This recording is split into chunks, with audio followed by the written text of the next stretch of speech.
কামাখ্যা মায়ের আশীর্বাদ নিয়ে রাজীব ভবনে দলের কাছে নিজের প্রার্থিত্বের দাবি পেশ করেন কংগ্রেস নেতা অভিজিৎ পাল। এদিন তার সঙ্গে উপস্থিত ছিলেন কাছাড় কংগ্রেসের একাধিক নেতাকর্মী ও সমর্থকরা। রাজীব ভবন থেকে পেরিয়ে অভিজিৎ পাল জানান, দীর্ঘদিনের দলীয় আনুগত্য ও নিষ্ঠার মূল্য নিশ্চয়ই রাজ্য ও কেন্দ্রীয় নেতৃত্ব দেবেন।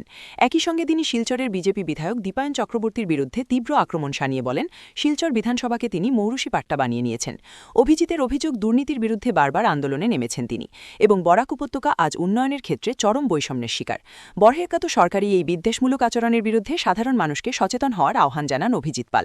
পাশাপাশি আসন্ন বিধানসভা নির্বাচনে শিলচর কেন্দ্র থেকে কংগ্রেসের প্রার্থিত্ব পাওয়ার ব্যাপারে আশাবাদী বলেও জানান তিনি। বরাক উপত্যকা বিশেষ করে বাঙালিদের স্বার্থে যেভাবে বর্তমান সরকার বরাক উপত্যকাকে বঞ্চিত করে রেখেছে, বিশেষ করে যদি আপনি দেখুন ডিলিমিটেশনের সময় দেখা যায় 2টা আসন কর্তন করা হয়েছে।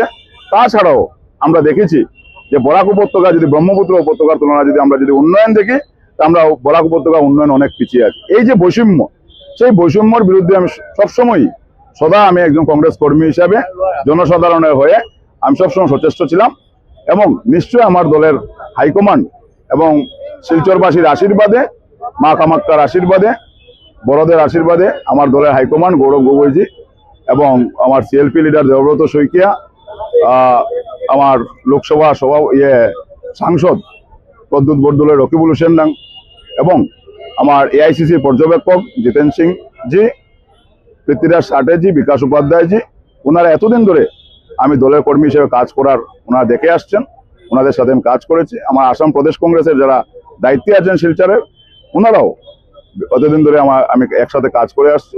নিশ্চয় দলের হাইকমান্ড এবার বিবেচনা করবে এবং দলের হাইকমান্ড যদি নিশ্চয় আমাকে বিবেচনা করে আমি শিলচর সিট পুনরুদ্ধার করতে আমি 100% আশাবাদী।